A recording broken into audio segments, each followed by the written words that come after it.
Rakok rá hangot, jó? Szóljatok a hangos. Nálam kerek 30 szambró, nálam nem késtek.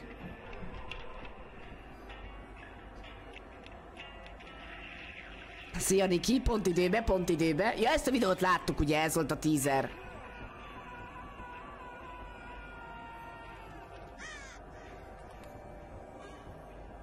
Pontosan, mint a mensi, így van. Bravo, bravo, megérte a hetediket, megérte a hetediket. Let's go. Let's fucking go.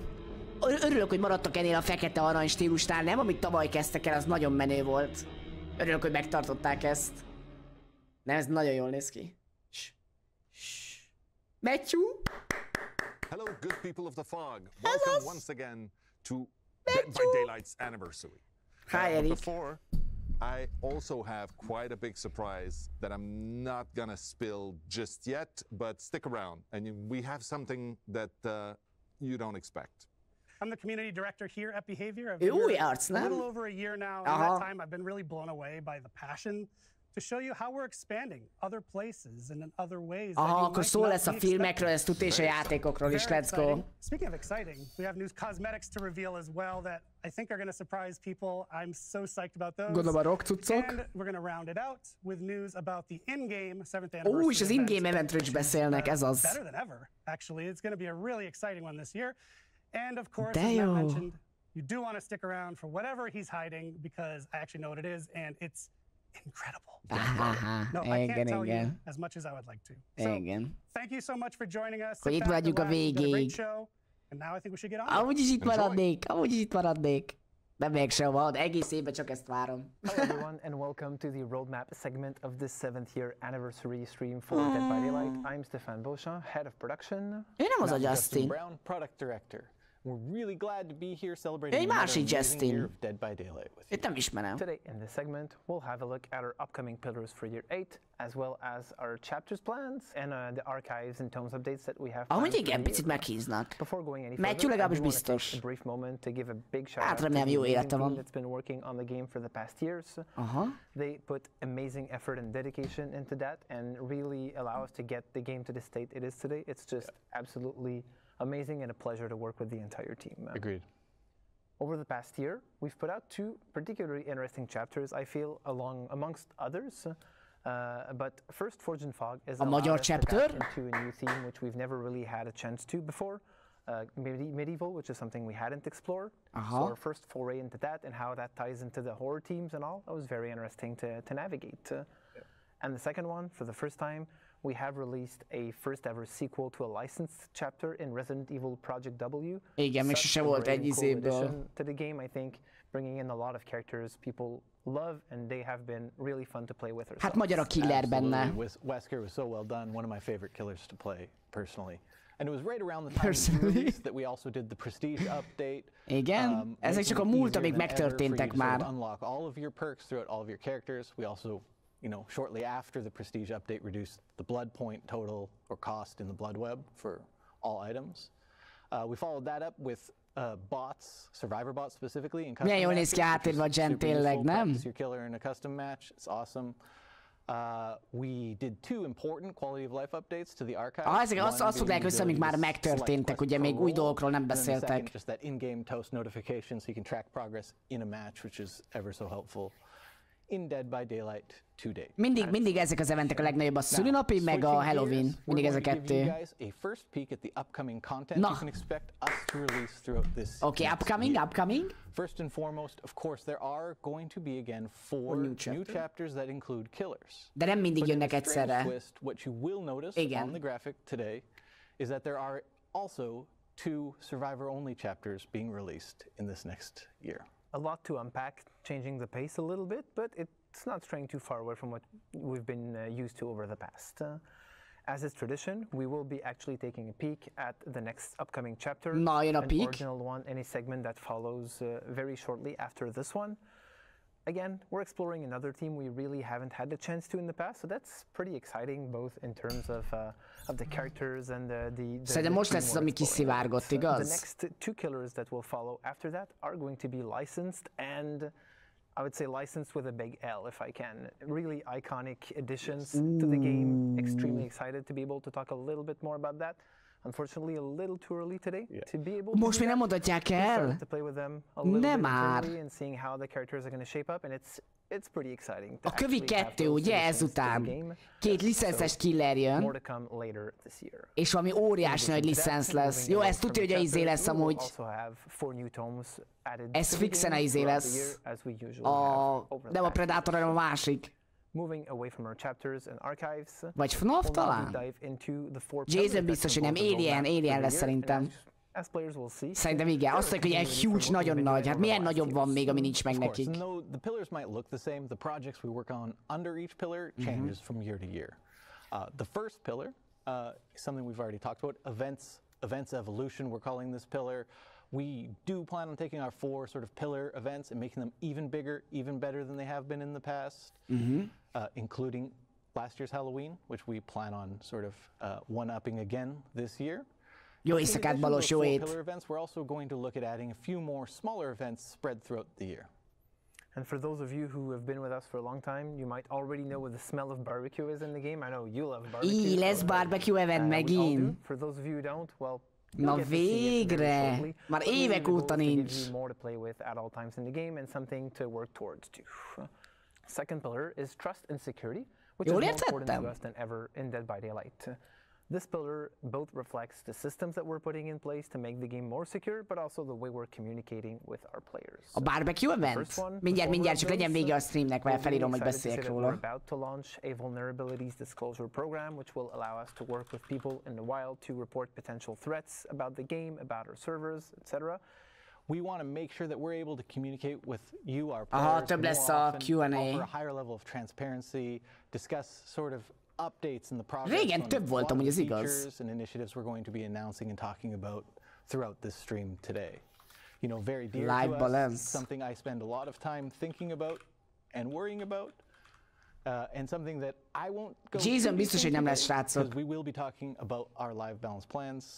And we look forward to szimpatikusak, nem? Nekem nagyon szimpatikusak. Na, next chapter. Na szerintem ez lesz az, amit kilékeltek. Kíváncsi vagyok. Ez a single előtti. Ha elindul, már meg tudom mondani, hogy ez az-e. I'm Dave Richard, creative director of Dead by Daylight. Őt ismerem! I'm super happy to be with you today. Már a legeleje óta itt van ez a csávó, a legelső évben. To show you a first look at our latest chapter. Transmission, ez az. Igen, ez a kilékelt cucc. Szerintem ezt már láttátok sokan. Ez a mesterséges intelligencia, ilyen idegen. Amúgy nagyon basszó. Aha, ez sajnos kilékelődött. A csávó amúgy nagyon basszon néz ki. Aha.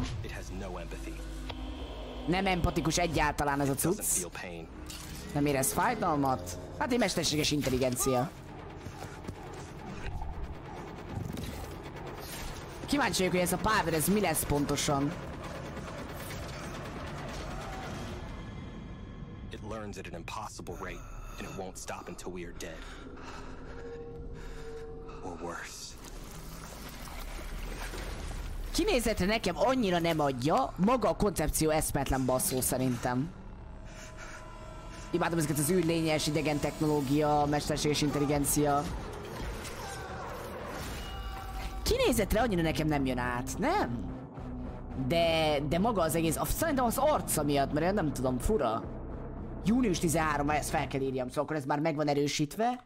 Június 13-a. Az már mindjárt itt van. This original chapter brings us into a completely new genre of horror for Soma feeling, egy picit. We are going to explore sci-fi horror. So this will bring us to a distant, unknown planet, and will feature és lesz map is valami idegen helyen?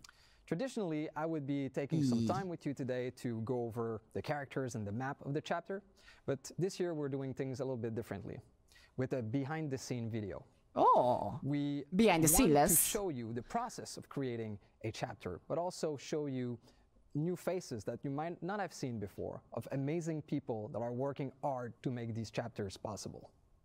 Let's take a look. Akkor nem fognak belemenni a mobba, a perkekbe sajnos, pedig az is nagyon érdekes lett volna. Ez lesz a pálya? Hagyjál már! For the anniversary, we've prepared a very special original chapter.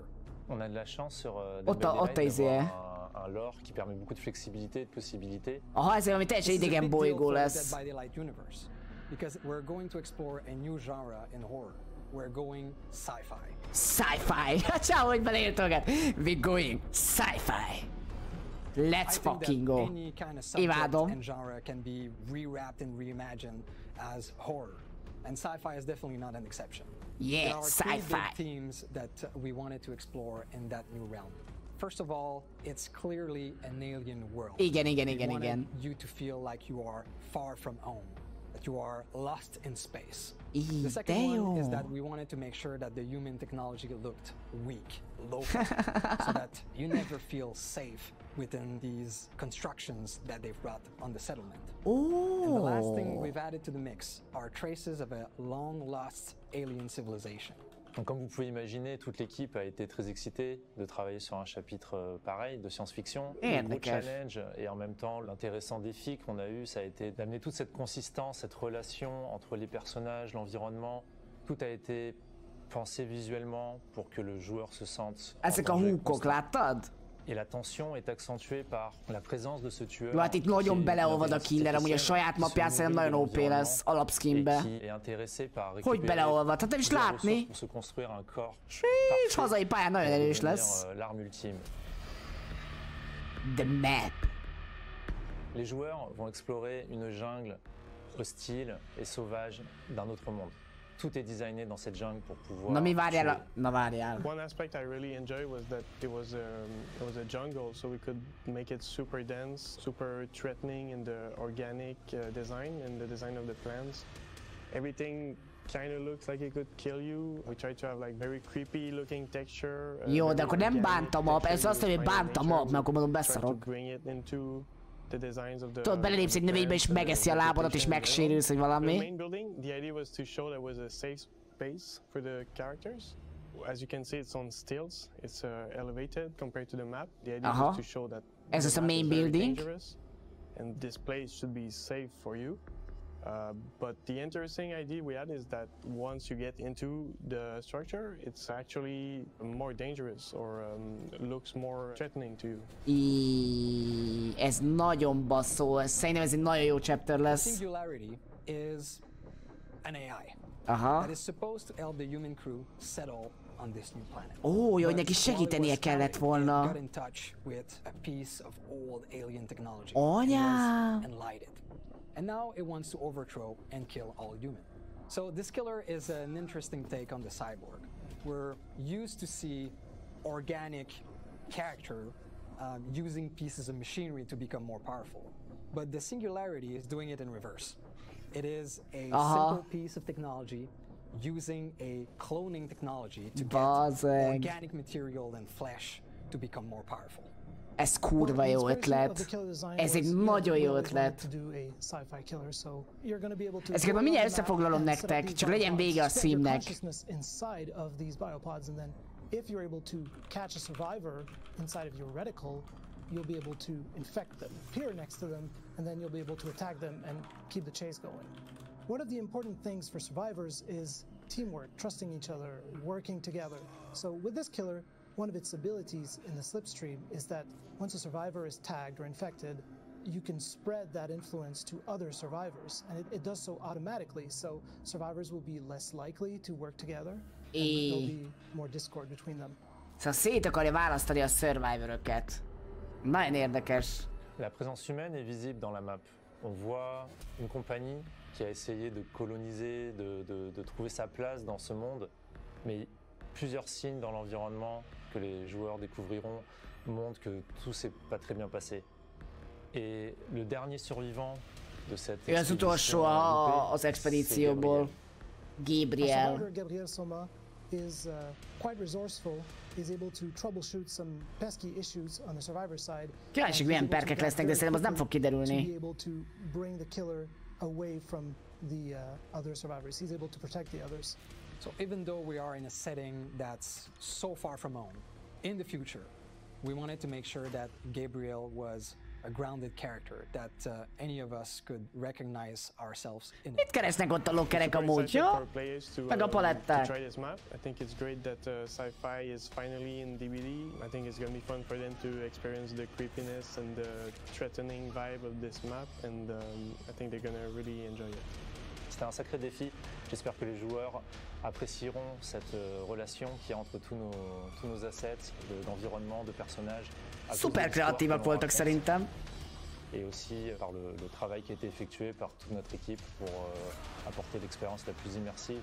Milyen nagy hitboxa lehet ennek a kasszának amúgy a kezébe? Íj, a Mori! A Mori!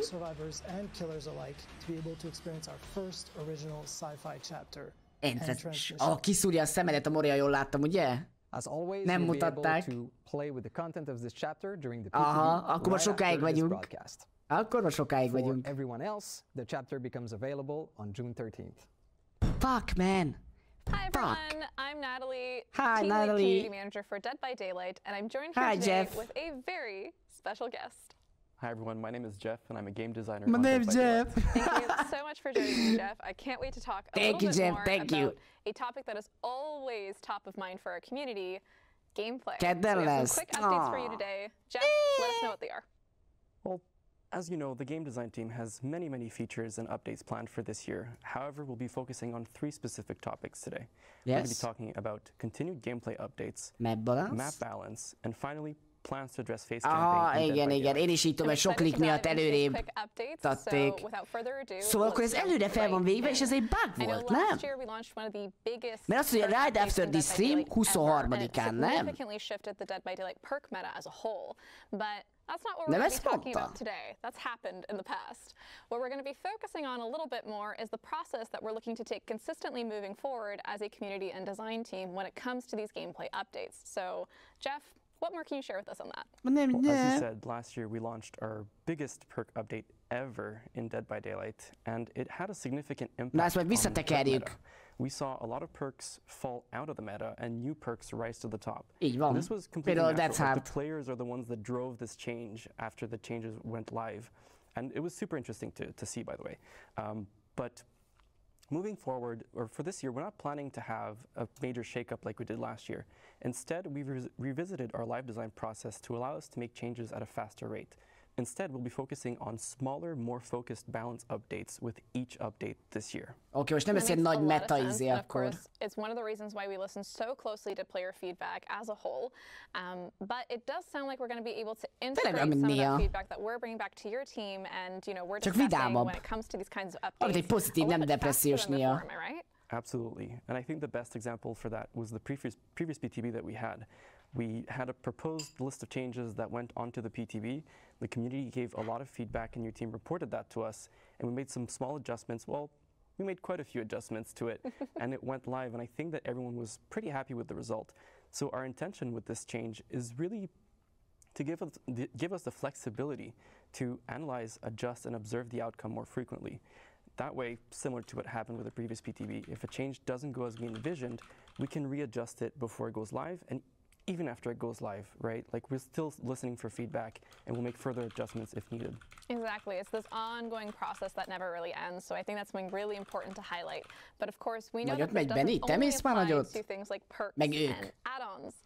We also are aware of some of the comments you folks are leaving about maps. No, so we're very happy to announce that moving forward, we plan on having map balancing as part of these regular gameplay updates as well. What more do you have to say on that, Jeff? First, I mean, I can already hear the players rejoicing from really far away because this has been a hot topic for a very long time in Dead by Daylight. And I think you'll agree, and the players probably agree too, that most maps in Dead by Daylight are seen as either killer-sided or survivor-sided. And our goal with integrating into the live design process is really to make them feel more balanced, so creating a more even playing field for both sides. We started this process with the Raccoon City Police Department, then we followed suit with the Area of Crows map. És mind a kettő kurva jó lett amúgy. A Blood Lodge az nem annyira, de Gashaven igen. Tényleg sokkal jobb a small location for totems or generators, to reviewing pallet safety so we can make a pallet more safe or less safe, to bigger things like changing the map layout or changing building layouts. Amúgy szuper jók lettek az új mappok, nem? Én ezt találom, ez nagyon jól működik nekik. Your team's already looking at how we can integrate some of that feedback, but looking toward the future a little bit more, what kind of maps are we going to be targeting next? I think I know what it might be. We need a drum roll over here. I know. We really do. Because this one is a big one, and I'm sure that the longtime players will be ecstatic to hear that the next two maps that we're targeting are some of the most notorious maps in Dead by Daylight. I'm talking about two Coldwind Farm maps, Fractured Cowshed and Rancid Na, ott zdarva szerintem most kiveri. Ez az Cowshed! Integrating this into the live design process means that we'll be listening to feedback and making further adjustments as we go. Yeah, definitely, and it's also one of the reasons why it's so crucial. Melyik volt a másik Coldwind? Is regularly through the official channels in particular. Of course, I believe we're going to be having this update for Coldwind going live sometime before the end of the summer. So make sure to keep your eyes and your ears peeled for more information. You know I had to sneak in a corny pun. You know it. You had to. All right, finally, in terms of our quick updates, we have one more feature that we wanted to discuss. Na? And that is something to do with face camping. So na most beszélek a face campingről. If you've never heard this term before, face camping is basically a term used to describe a killer that's standing directly in front of a hooked survivor. They're not moving, they're waiting for that hooked survivor to die on hook, and this is usually happening either for a large portion of the match, if not the entirety of the match.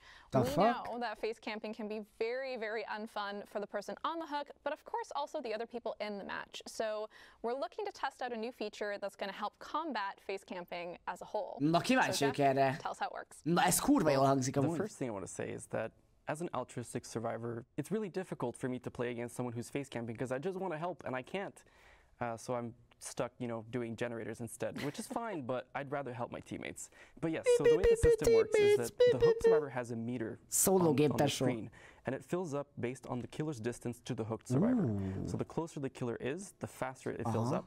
The further they are, the slower it fills up until it doesn't fill up at all because they're not within a certain radius. And once it's full, the hooked survivor can unhook themselves even in the second stage. And what's great about this is that they get the full benefits of being unhooked. So it's as though a teammate had unhooked them, or they unhook themselves with perks such as Deliverance. Hozzátok a killereket, hozzátok! That means they'll get the haste status effect and the endurance status effect, so they're pretty safe at that stage. És second state-be is? I know folks at home are probably already thinking about second state-be is működik! So I'm gonna... Soha többet nem killerezek ebbe a játékba, te soha többet! The killer is forced to stay by the hook, so there's like multiple survivors swarming the hook. Erre mondjál valamit? Stay in that radius.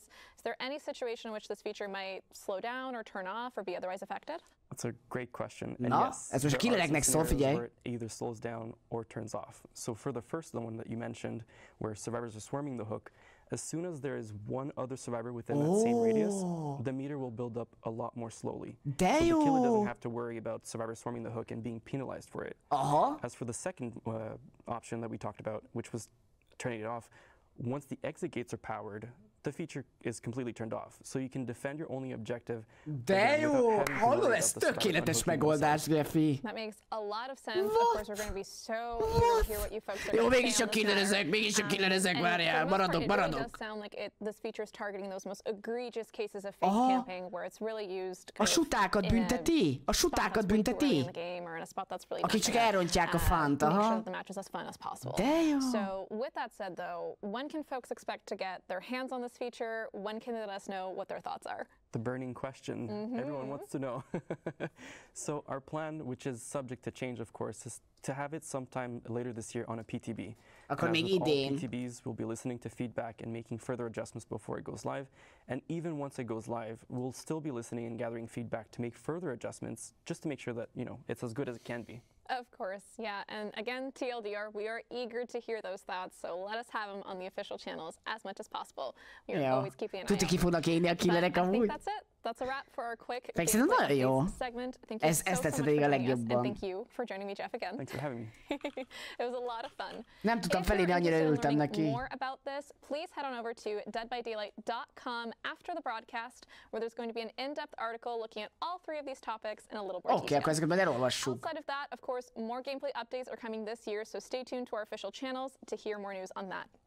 Finally, our next segment is going to feature Raph and Pamela. They're going to be talking a little bit more about some highly highly anticipated quality of life improvements that you can expect to see in the game soon. So you want to stick around. You do not want to miss this. We'll see you in the fog. Igen, a jó killereket ez nem fogja zavarni. Egy picit, egy minimálisan, de inkább a gyengéket fogja megőríteni. Holding this in for too long. Na? I can finally tell you all about our next survivor. Tudta, hogy Nicolas Cage-es. Itt van Nicolas. All right then. Ja, lunch break van.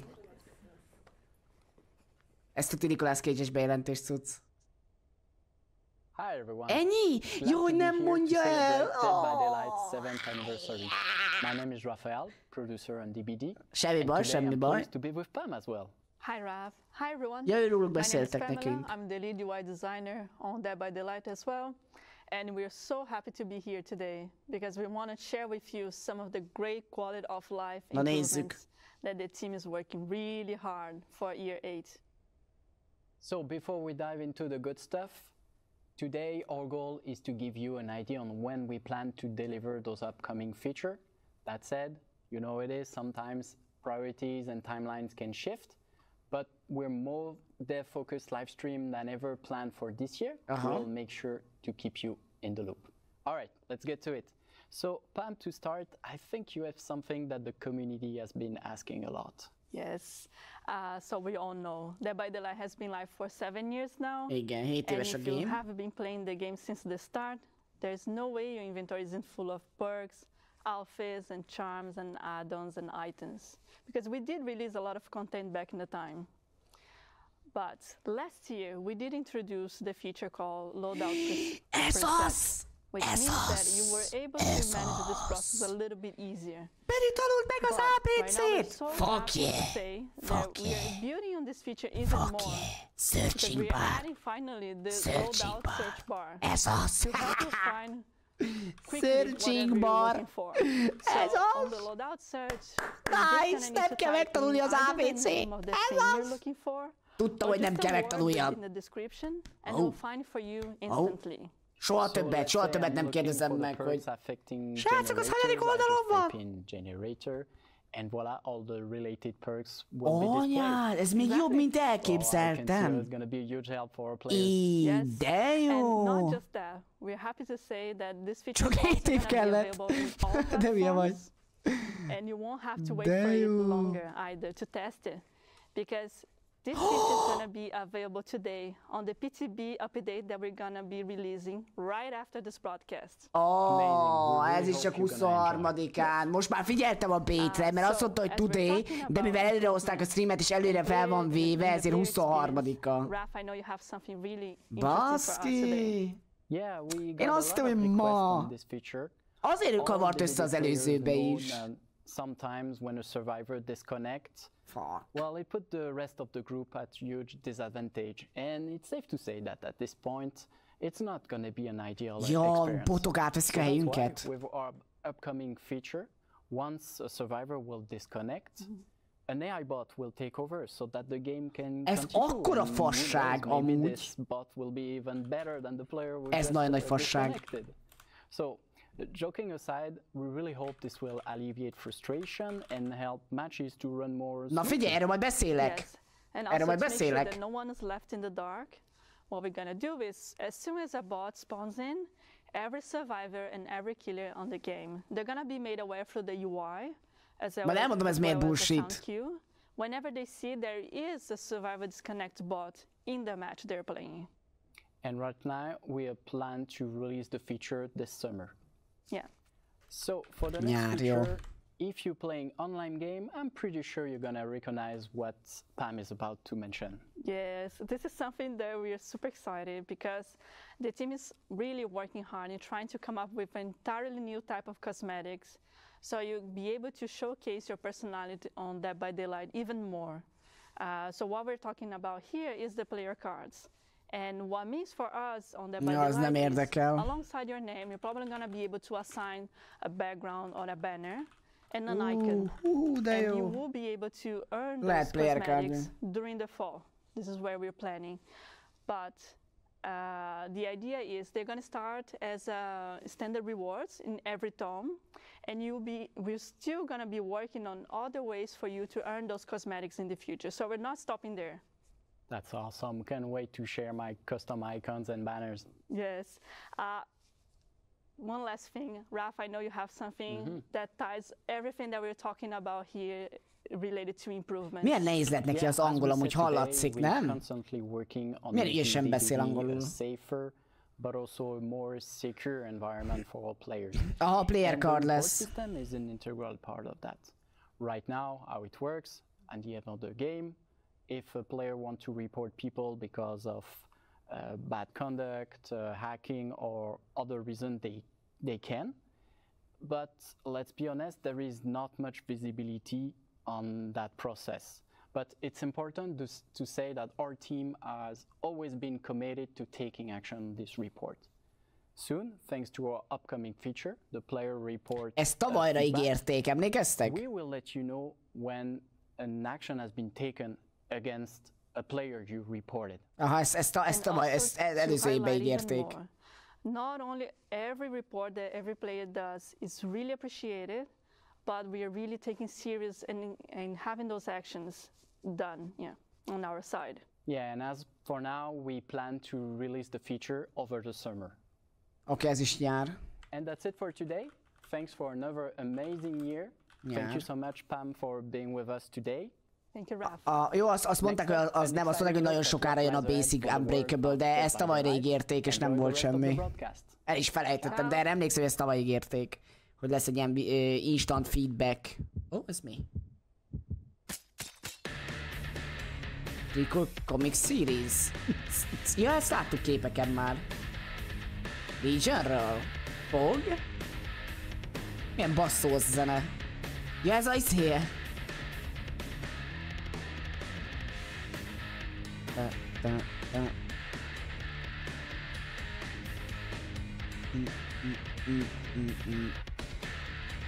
Ja, nagyon jó zene. Unique codes inside, nice.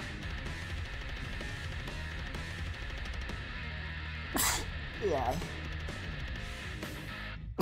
Elnézést. Mi van, lejárt a izé?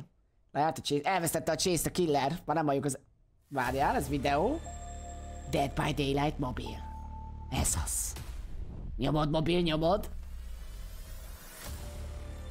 Kösz szépen. Discordra mindjárt rákukkantok.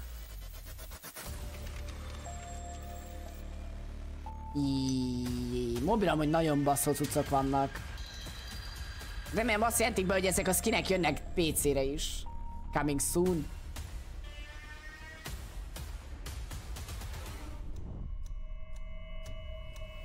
New characters. Jön a Twins is mobilra. Nem jött be annyira a mobil? Amúgy kurva jól néz ki a mobil. Nagyon sok minden nagyon basszó benne, de én amúgy nem játszottam a mobillal, szóval nem tudom, hogy milyen. De eszedlen basszó skinek vannak benne. Meg a morik is sokkal basszóbbak, oda néz. Adjál már! Hagyjál már, tesó! Sokkal komolyabbak, amúgy ezt nem vágom, hogy miért. Anyám! Nagyon basszó, ezek jöhetnének PC-re is.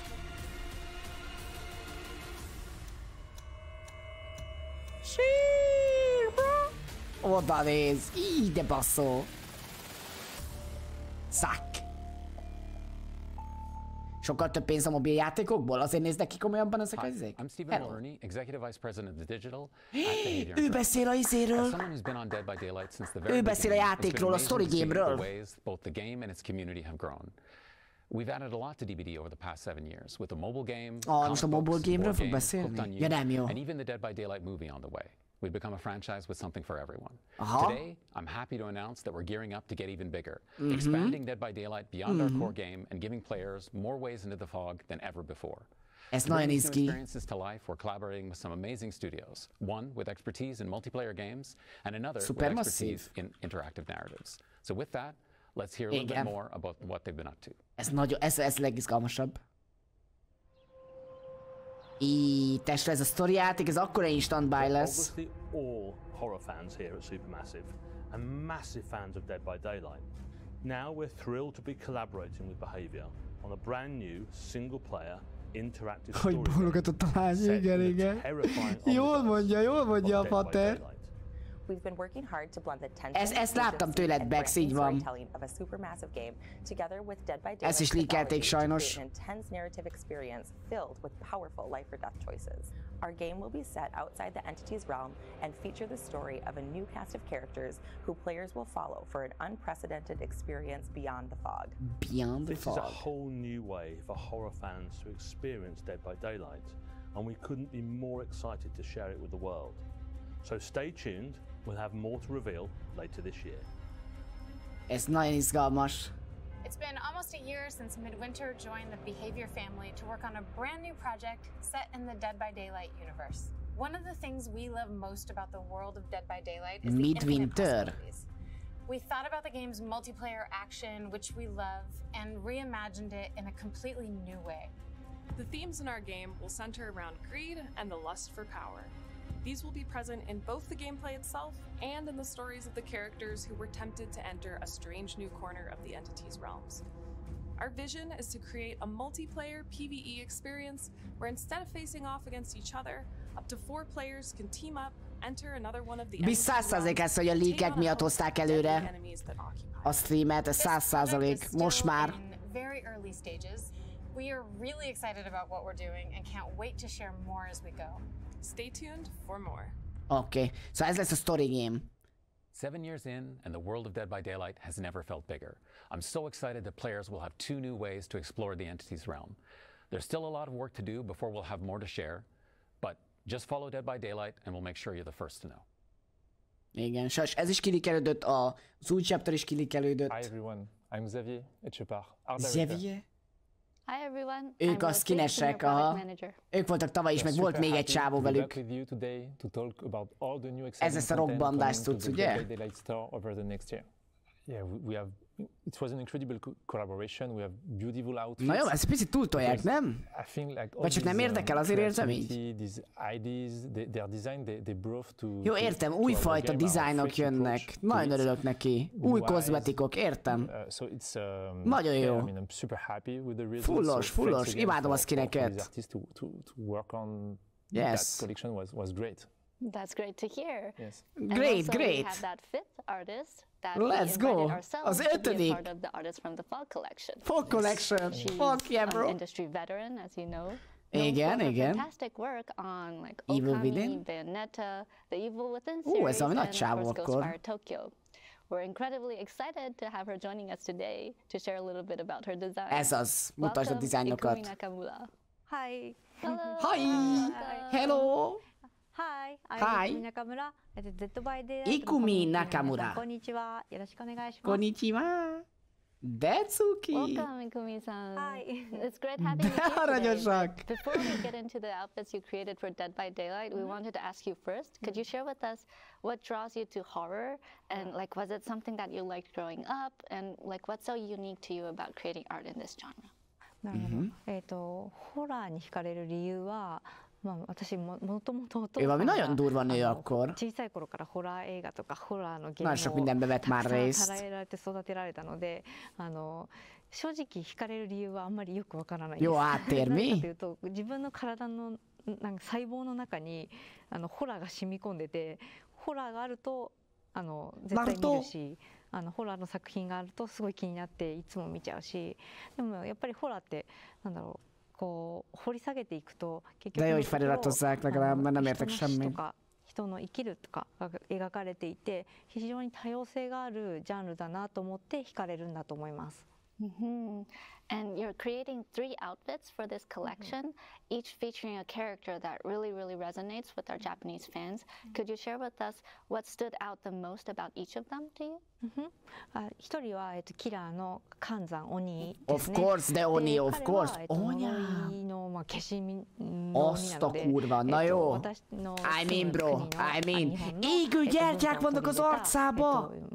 Ráfolyadta a szemére a hülye. De amúgy basszol nézett ki leszámítva, hogy ráforadta az agyára ajzét. Na jó. Ezek amúgy nagyon adják. ezek amúgy nagyon adják. Na végre valami arról beszélünk, ami engem is érdekel.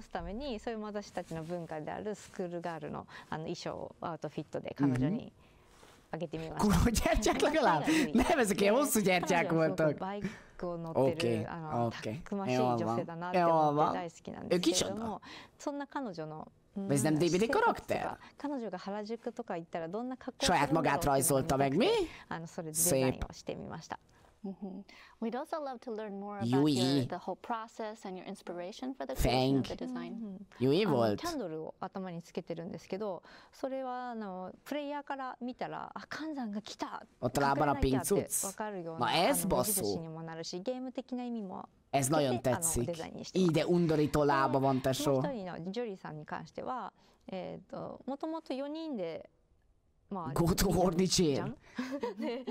だから4人デザインしたらいいのかなと思って4人デザインしちゃったら1人でいいですって言われて、ああ分かりましたっつって言ってジョリーさんをデザインさせていただいて、で今80年代とか70年代のポップカルチャーが非常に世界的にも流行しているので、 nem hiszem, de a maszk az ilyen Legion-ös, nem? Az, hogy nem figyeltem semmit.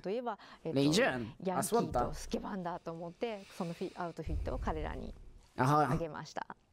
Milyen vékony volt. ユイに関しては女の子のじゃないですか。だから彼女のなんか本当私生活できるのすごく A csaj biztos, hogy érti, hogy mit mond, szerintem a csávó az csak ott ül, hogy mi van? 彼女 Mi van? そのJa, hát jó, ilyen combjából már tudom, hogy Yui amúgy. Hát mit combja van a nőnek? Pak! Összeroppantja a dinnyét, pak! Adóval tetszik neked manga? Nekem ezek közül a kedvencem az Oni volt eddig.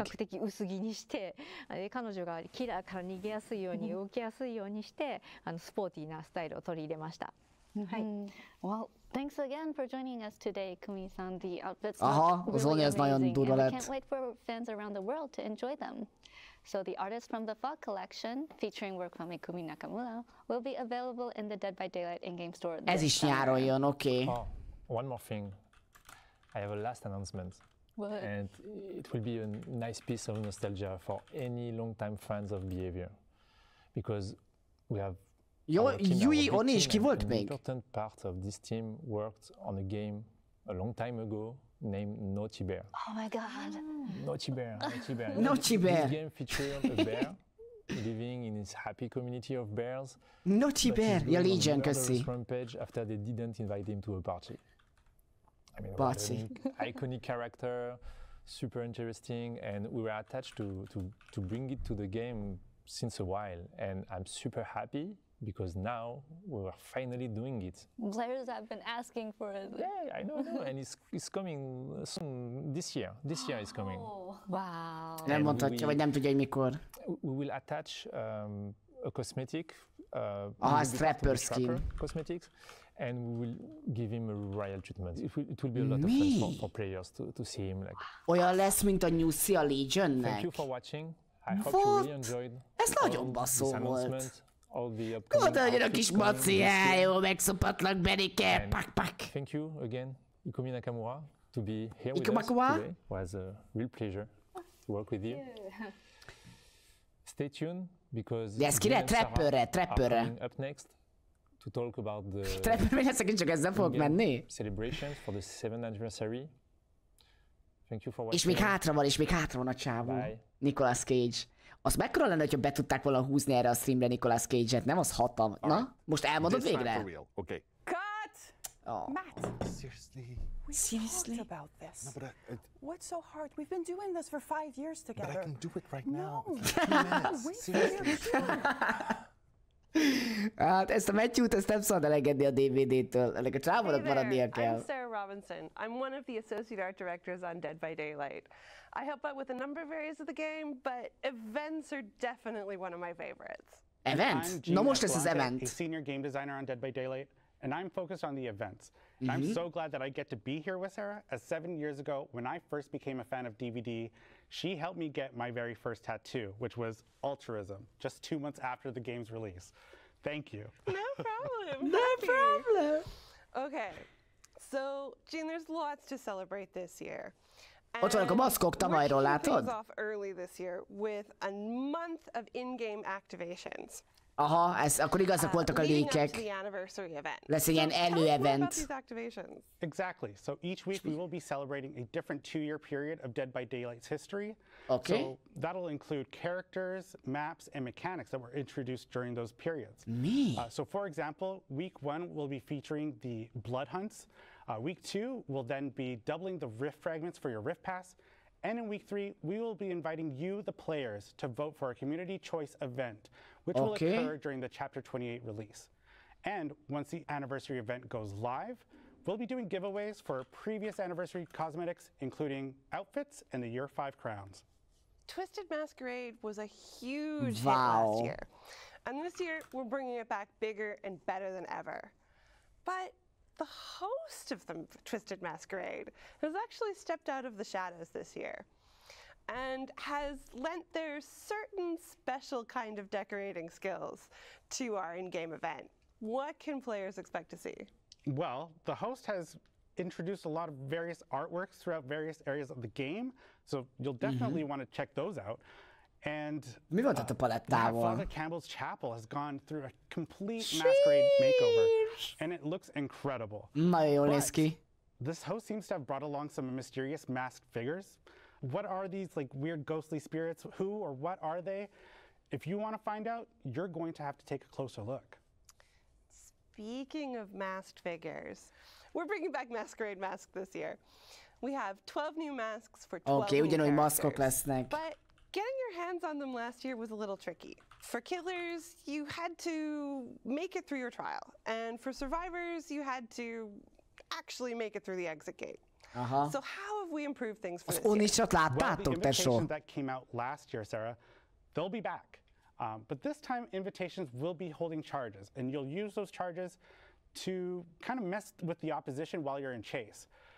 So if you're a survivor, what you'll be able to do is block the window vaults so the killer can't pursue you, and you'll also be able to spawn a pallet, which can be used in an emergency, but it'll break right upon use. Killers, on the other hand, they'll be able to reduce the impact of a stun, remotely break a pallet or a breakable wall, and survivors better watch out about this one, they will be able to inflict the exposed status effect on you once they've reached a tier of bloodlust. But in order to get your cosmetic, you will need to make sure that you are holding on to at least one charge by the time that an exit opens. And that's either the exit gate or the hatch. So our players are going to have to decide what is ultimately more important to them, exhausting the charge to help them in a time of need, or getting that brand new mask. That's such a tough choice. But I love the players have a mechanic now where they can gain these masks without having to escape the trial. So És megvan az összes, akkor baszakodhatsz. Excellent unlockable cosmetics as part of the Twisted Masquerade event tome, including 2 brand new outfits. Last year, our guests of honor were Hattie and the Dredge as part of our Roots of Dread chapter. But this year, we're highlighting 2 fan favorites, Nia and the Hillbilly. Szegény Billy. A number of playfully chaotic I like this party. It's worth noting, though, that all of last year's cosmetics, masks, outfits are going to be available in the store. So if you missed out on anything, now's your chance to go collect them. We've got one more thing coming as part of the anniversary event, don't we, Gene? This year, we're debuting a new kind of challenge condition, random perks. This is exactly what it sounds like. Random you roll the perks. proverbial dice, and your loadout is equipped with those random perks. De ez izé lesz, nem kell külön program This is már. a condition you might see on challenges that ask you to heal a survivor or down a survivor, for example. And last but not least, we're bringing back community challenges. Jó, ezt nem teljesen értettem. Time for the whole community to get together, to work together and unlock additional rewards. Exactly, Sarah. And És a we will be community there challenge, ready az to jó. support you guys through those community challenges. So make sure to stay tuned and don't forget that the road to anniversary content starts today. Na most már elmondja Matthew, hogy mi van? And that is a wrap on the 7th anniversary show for Dead by Daylight and another year of content reveals. Thank you so much for joining us and spending your day with us here. It's been as exciting as I hoped it would be. I hope you've enjoyed it. And don't forget, that the PTB for End transmission is live right Aha, now. ez zavart So if you're on össze. PC, you can jump over and start testing out things Igen, úgy lett that volna jó, were just hogyha már... revealed in the show today, which is pretty special. So thanks once again to our dev team back at the Eric, studio. wait. Thanks. Oh, right. I have one last thing, seriously, Please. before we finish. Ez tudja, hogy Cage, nem? Reveals today, but I have one last thing that I'm super thrilled to talk about. We are welcoming into the fog this year someone, I mean, it's a brand new survivor, like we've never done before. Ah, szörvi He's lesz. an amazing actor with a career that spans decades. Danny He's DeVito. done everything, all the greatest movies you've ever seen. He's been in the horror world for a while with cult classics to cosmic horror. He will be joining the fog this summer. We are so excited Júli to 5. have him with us. Ennyi és vége? Te utolsó szög. Ja, jó, oké. Azt, hogy lelőtték, ennyi volt. John Cena! Transforming everything you may think you know.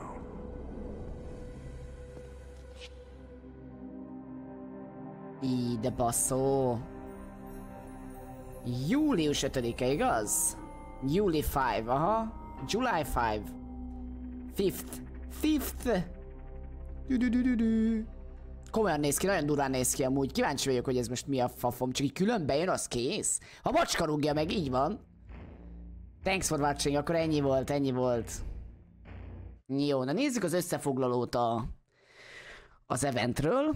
Szóval amiket mi tippeltünk, azokat most kihagyom. Aha, a PTB az nagyon összezavart, mert ugye aznap lett volna, amikor a PTB kijön, de most ezt elizélték. Szóval nem volt jó. Az első nagy dolog, amikor végre elkezdtek beszélni a dolgokról, mert egy levezető 1v1, mit akarsz a levezető 1v1-jel? Ha nem lettek volna a likevet, akkor nagyobbat megy a stream nekik. Szerintem is, sokkal jobb lett volna, ha nem kell egyelőre hozni. Mondjad már szétbasz az ideg! Jó van, mondom, sorry. Szóval két nagyon nagy killer chapter fog jönni ezután. Vagy licenszes chapter, ami ilyen óriási, nagyon-nagyon durva lesz. Én szerintem fixen az Alien az egyik. De azt mondta, ugye, ha jól emlékszem, legalábbis ezt írtam fel magamnak, hogy két óriási licenszes chapter fog jönni idén, ami egy ultimate basszó lesz, teljesen be vannak szarva, úgyhogy nagyon kíváncsi leszek, hogy mi lesz az, ezzel nagyon felizgattak. Meg mondták, hogy visszahozzák végre a BBQ Eventet. A BBQ Eventet, hogyha nem vágjátok, hogy mi, mert sokan mondtátok, hogy az mi, kis puci vagyok, nem tudom mi a BBQ Event. Azoknak elmondom, hogy a BBQ Event egy olyan event volt, amikor a geneken voltak ilyen, a húkok olyan barbecue húkok voltak, lehet, hogy a genek nem is voltak változtatva, de a húkok voltak ilyen különleges húkok, amiken ilyen sültek a barbecue húsok, és ha felakasztottad a Survivor-t, akkor tudod, így megégette, és akkor azért lehetett ilyen kozmetikokat szerezni, de egyébként mindenki megkapta a kozmetikot. Az egyik, mert utólag kiosztották ezt mindenkinek, de az eventet már nem csinálták soha többet újra. Ez egyszer volt, az egyik az két kapott egy felsőt, hogyha kigyűjtötted, megcsináltad az ilyen, látod, ez a Summer Barbecue, ugye? Ez volt az event orszó, de ezt végül megkapta mindenki, és Billy kapott még egy skint rá, jól emlékszem az utolsó ilyen eventre, egy csomó BP-t lehetett szerezni, meg két kozmetiket, akkor még sokkal gyengébbek voltak az eventek, szóval nem volt ilyen 25 millió maszkot gyűjtesz, meg ilyenek, hanem egy-egy skin volt csak, és neki volt a barbecue-s fegyvere, igaz? Ez. Ez volt a Summer Barbecue fegyver, amikor ott ilyen szemgolyók vannak így feltűzdelve, meg ilyen húsdarabok. Szóval ilyen skineket lehetett nyerni, de nagyon imádták az emberek, ami nagyon feelinges volt. Ez volt szinte a legelső ilyen kis mini event, ahol megváltoztak már a genek, meg ilyesmi. Ha jól emlékszem, nem emlékszem korábbira. Te vagy már a buci? Senki nem mondta ezt? De hogy nem mindenki ezt mondta? Hogy sokkal több streamjük lesz, visszahozzák ezt a régi stratégiát, ami, hogyha emlékeztek a DBD elején, ugye mindig voltak ilyen streamek, ahol lehetett tőlük kérdezni, meg beszélgetni, meg játszottak is együtt. Emlékeztek, voltak ilyen valami bonfire, vagy mi volt? A neve valami sit down the bonfire, nem emlékszem mi volt, de valami, amikor játszottak is a devesek, és akkor nézhettük, azok szerintem nagyon kulák voltak, de amikor lehetett beszélgetni, azok tök jók voltak. Szia Gabó, szia! Szóval ezeket vissza fogják hozni, hogy többet beszélgessenek velünk, sokkal Aj, Benni, fejezd már be. Ja, izgulsz? Nem, hát akkor meg. Szóval sokkal több olyan stream lesz, ahol kommunikálni fognak velünk, szóval lehet élőbe velük beszélgetni, stb. A chapterről.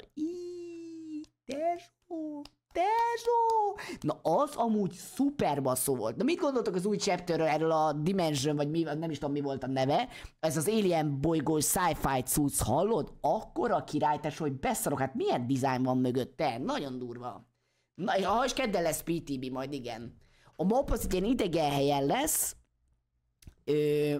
Hát ilyen idegen bolygón. Először azt hittem, hogy a map is bántani fog minket, de az nagyon fura lett volna, mert egyik gamer sem bánt a map. Szóval itt most bántani fog téged a map, és azt hallod, hogy lo-fi. Én nem is tudtam, hogy mit jelent ez, hogy skifi meg lo-fi. Azt mondták, ugye? Hogy általában úgy szokott lenni, hogy van egy ilyen... mondjuk egy flash, mit tudom, egy ember, és felerősíti magát ugye ilyen robot cuccokkal, és azzal így pak tudod szétszed téged, hogy erősebb legyen, és ők ilyen fordítva csinálták, hogy több a izé benne, hogy ugye, hogy ez eleve egy robot, aki a gyilkos lesz, az egy robot, aki az embereknek ment segíteni, hogy felépítsék mit tudom én, amit akarnak egy idegen bolygón, és találkozott valami idegen cuccal, ami köré fonta magát, és hogy nem a robot lett több, hanem a hússal erősítette meg magát ezzel az idegen cuccal, tehát megfordították a dizájnt, mint ahogy szokott lenni. Hát mondom, beszarok, ez nagyon király. És amit magyarázott a csávó, hogy azért néz ki úgy a main building, hogy kívülről biztonságos, belülről meg ilyen nagyon para, mert hogy lófáj a cucc, hogy ne érezd magad biztonságban, hogy a technológia nem tud megvédeni téged. És én azt hittem amúgy, hogy amikor nézel ilyen alienes, meg ilyen filmeket, hogy milyen szarul néz ki, nem? Ahogy elképzelték. Én azt hittem, hogy szarul képzelték el a jövőt, hogy majd ilyen nagy szar gombok lesznek, alig működnek az ajtók, minden szar, minden kula, de hogy actually szerintem ennek van egy ilyen effektje, hogy jobban félsz a horrorfilmekben, nem? Hogy tudod, hogy nem egy ilyen szuper high-tech cuccot benyomsz, és akkor megvéd mindentől, hanem tudod, hogy fosnod kell, mert szar a technológia, és nem tud megvédeni az adott helyzetben. Ezt nem tudtam, hogy ez egy ilyen taktika, úgymond, hogy jobban ijesztőbbé tegyék a dolgokat, de szerintem ez nem véletlen a filmekben. Én eddig azt hittem, hogy csak simán balfaszok, és nem tudnak elképzelni egy ilyen futurisztikus jövőt, ahol minden baszón néz ki. Na mindegy, ez is kiderült számomra is ma, úgyhogy a design az tesó, az nagyon tetszik ez a mesterséges intelligencia killer, és egyébként a Survivorről is nagyon jókat mondtak, szerintem ilyen azt mondták, hogy megprotekteli a többieket, ugye ő az utolsó, mondjuk akkor nem tudom, kit akar megprotektelni, hogyha mindenki más már meghalt, de gondolom akkor a perké is ilyenek lesznek, hogy ilyen solo queue csávó lesz, aki a teamét akarja védeni. Szóval valószínűleg érdekes perké lesznek, a killert el sem tudom képzelni, milyen perké lesznek, arról sajnos most nem beszéltek, a mapról azért egy picit beszéltek, a Powernél egy picit lemaradtam, az megvan valakinek? Hogy a Power mit csinál? Annyi maradt meg a Powerből, hogy megpróbálja szétfeszíteni a Survivoröket, hogy ne dolgozzanak együtt, mert a Power az át fog terjedni, hogyha együtt healelünk vagy jazzünk, akkor rád mászik ez a trutyi. Szóval nem akartok közösen csinálni semmit, hanem szét akartok menni, ami hozzásegít a gyorsabb zsarráshoz. Na majd ezt meglátjuk, hogy fog menni. Kíváncsi vagyok. Ennyi megmaradt a végéről, szóval gyorsabb változtatások perkekkel kapcsolatban, igen, erről is beszélt, hogy gyorsabban fognak tudni perkeket változtatni, szerintem ez is ez a Life Balance projekthez szól, csak később beszéltek róla, és hogy nem lesz most idén egy ilyen nagy metaség, hanem csak kisebb és sokkal kisebb, de sokkal jobban balanszolt változtatások lesznek, szóval sokkal jobban oda fognak figyelni a perkekre. Meg ugye a map változtatás. Ugye most már minden update-tel be fog jönni valami map változtatás, valami, hogy mert most már nem tudom, mit magyarázott se, hogy jobban tudnak figyelni erre, vagy nem tudom, és akkor, hogy milyenek legyenek a paletták, stb. Ugye a legújabb reworkök azok már sokkal jobban sikerültek. Talán szerintem egyébként a Blood Lodge az nem lett annyira jó, szerintem. De egyébként tényleg sokkal jobbak lettek az új update-elt mapok, szóval ezekre most már oda fognak figyelni, palettizéket fognak változtatni, szerintem újfajta loopok fognak bejönni, folyamatosan szerintem ilyen mid-chapteröknél. Ezt tudjuk még, és akkor ezek után, még utána beszéltek, hogy a Chaos Shed rework lesz, meg még egy Cold Wind a nyár végén. Ez a nyár végére érkezik, szerintem Ozdalva összeúgyozta magát, mert már nagyon régóta ki van erre a mapra. Szóval át fogják dolgozni őket, hogy ne legyen ennyire ilyen orbitálisan Survivor side-it, ami hát valahol fáj, de valahol érthető. De mint ugye, mind a két oldalt játszom, de Survivor az közelebb áll a szívemhez, szóval szerettem ezeket a mappokat. Meglátjuk, reméljük, hogy mind a két oldalnak egy sokkal jobb élmény lesz, mert ugye most nagyon azon lesznek, hogy mindegyik balanszolt legyen, és egyikre sem mondhassák azt, hogy Survivor vagy Killer Side-it, eddig amúgy szerintem nagyon jól csinálták. Szóval ez is nagyon izgalmas lesz, na de az egyik main dolog, várjál. A Searching Bar, tesó. Searching Bar. Bravo.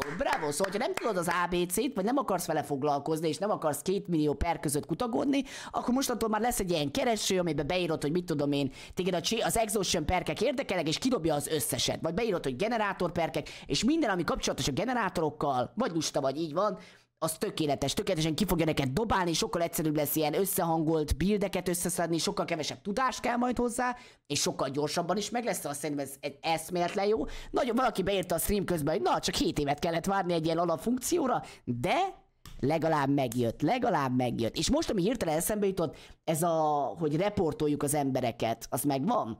az már nagyon rég kellett valahogy jön, azt tavalyra ígérték, hogy jön egy ilyen instant feedback report, az most akkor mostanság se, azt hiszem nem mondtak hozzá időt, hogy mikorra lesz kész, de mostantól, hogyha reportolsz valakit, akkor majd vissza fog neked jelezni a rendszer. Mondom, ez már a tavalyi streamben is elhangzott, fixem 100%-ra mondom neked. A tavalyi streamben is elhangzott, hogy ezt akkora tervezik, na végre ide eljött, végre elérkeztünk, ez is meg lesz. Szóval megnyugodhatsz, hogy nem szarják le a reportodat, hanem látni fogod, hogy mit kapott, és hogy mikor. Legalábbis a képről ezt tudtuk lenézni, igaz, hogy ezt lehetett látni a képről.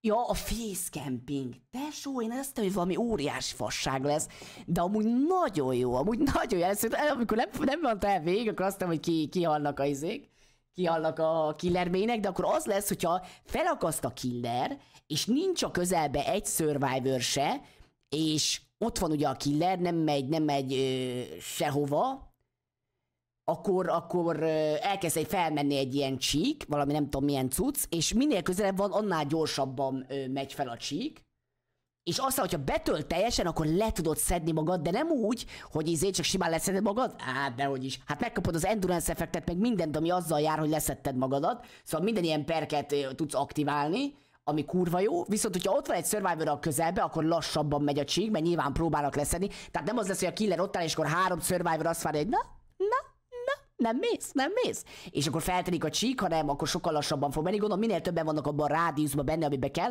annál lassabban megy a csík. És én azt nem tudom mondani, de second state-be is le fogod tudni szedni magadat. Second state-be is, tehát ez nem csak first hookkal fog menni, hanem second state-be.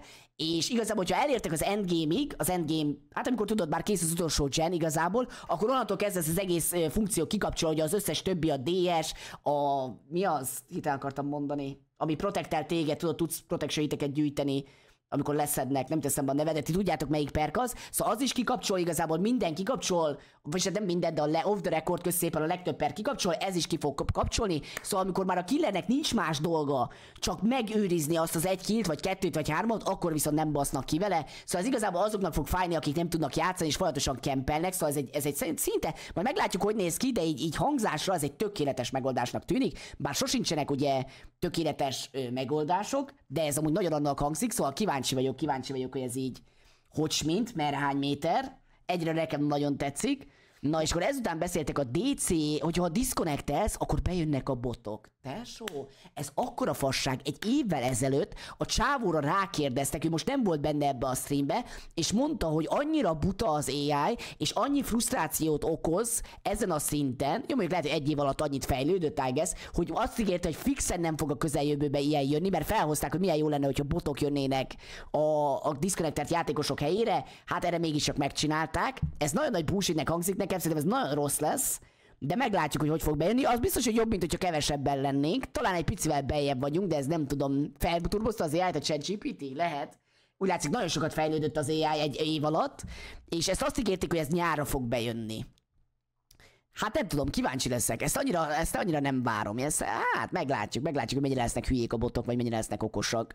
Szóval jönnek ezek a player cards-ok, hogy jobban kifejezd a személyiségedet. Hát én ezt nem szoktam csinálni játékokban, szóval engem ez annyira nem izgat, nem tudom, hogy egy player cards-al hogy fejezed ki a személyiségedet, de most már lesznek ilyen player cards-ok, ami van minden játékban köbő. Hirtelen mi eszembe jutott az a Black Ops Zombie 3, ahol csinálsz ilyen kártyákat, sose csináltam, alapon van mindenbe köbő, és akkor oda ki tudsz rakni ilyen izéket. Tehát meg a Valorantban lehet ugye ilyen, ott is vannak ilyen player kártyák, ugye, hogy akkor ott van, hogy bot vagy, meg és akkor hátteret választasz, abban mondjuk én is használtam, de csak azért, mert volt rá lehetőség. Engem az annyira nem izgat, de az online játékosok általában nagyon örülnek neki, szóval remélem, hogy ti nagyon örültök neki. Ha ti örültök, én örülök. Ezt nem mondta, hogy mikorra jön, de viszont ezután említette meg az instant reportot, hogy ugye report feedbacket fogsz kapni, és azt is nyárra ígérték, és akkor ezután jött a nagy bejelentés, amit sajnos leszpoilereztek, ezért szerintem ez volt a main oka, hogy előre kellett hozni, meg hát nyilván a chapter, hogy sajnos kiderült, hogy a Supermassive-val és a Midwinter céggel dolgozik együtt a DBD, és a spin-off játékokról nem volt szó, viszont azt megerősítették, hogy tényleg egy sztori játékon dolgoznak, ami a DBD hogy hívják jába, mi az? Univerzumába játszódik, de viszont új karakterekkel, szóval igazából nem az lesz, hogy ésszel mész majd, vagy ilyesmi, hanem egy teljesen új karakterrel, szóval kíváncsi leszek, hogy hogy fog kinézni, az biztos, hogy nagyon izgalmas. Azt nem tudom, hogy ezt mondták-e, hogy mikorra. mikorra várható ez a dolog. Az lenne jó, az eredeti szörvékkel lennének.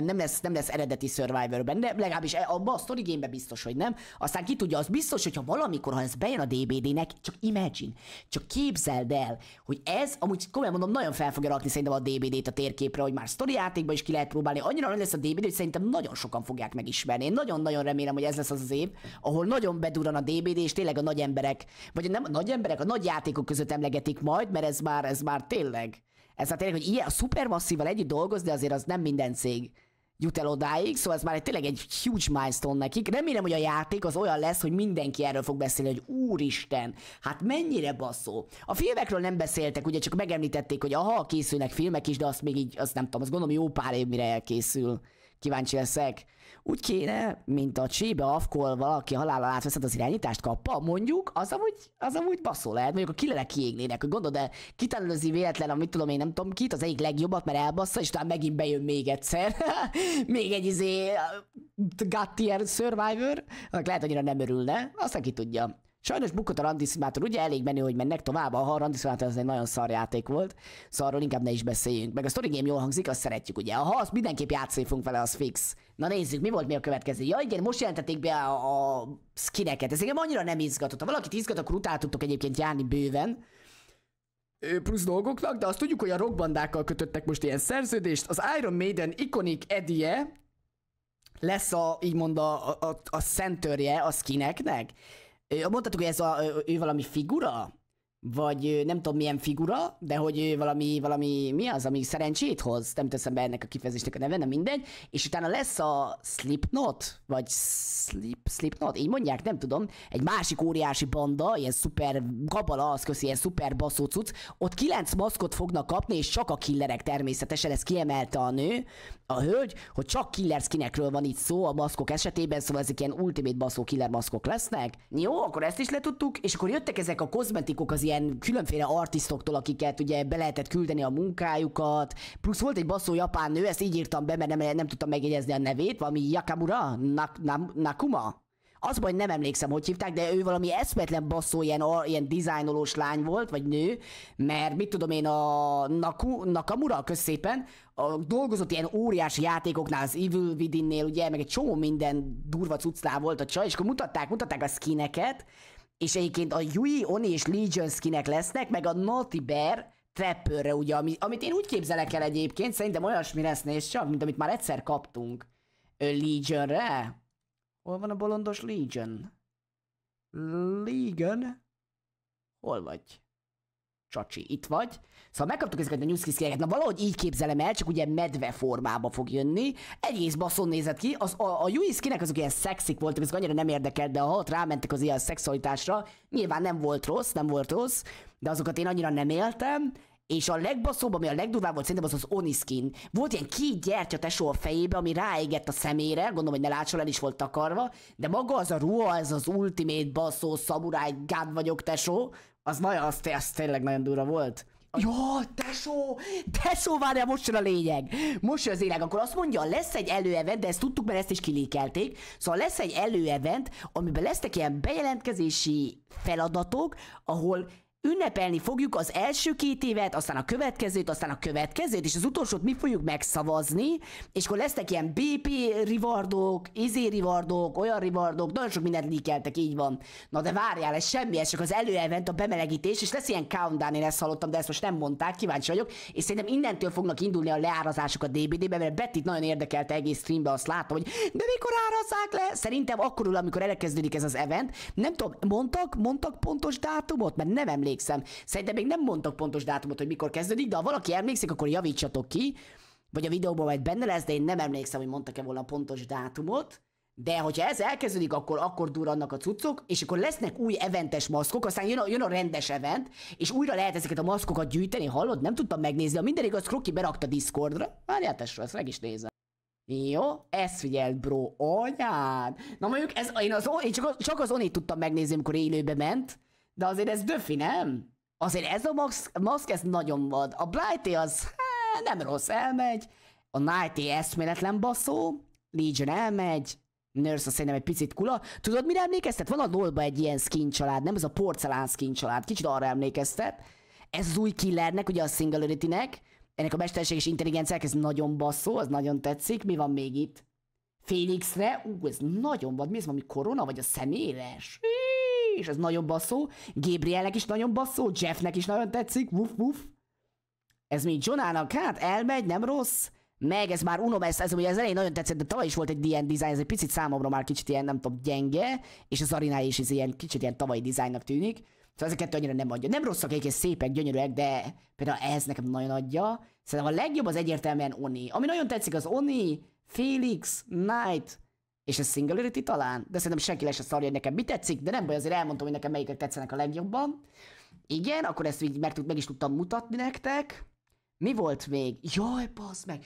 És hallod, ez annyira gyors volt, hogy nem tudtam teljesen elkapni. Ezt valaki elkapta? Szerintem darab biztos elkapta, hogy amikor tudsz majd gyűjteni valami, nem tudom miket az eventen, és akkor be tudod zárni az ablakot magad mögött, hogy ne tudjon utánad ugrani a killer, meg le tudsz spónoltatni palettát, amit ha ledobsz, azonnal eltörik. Szóval gondolom besztánolni lesz jó vele a killert, mondom, mi van? A következő év, a 8. év, amikor eljön, akkor már azt fogjátok nekem mesélni, hogy soha nem kempelnek szinte. A tunnelt azt megtanuljátok kijátszani, és akkor minden is counterölve lesz.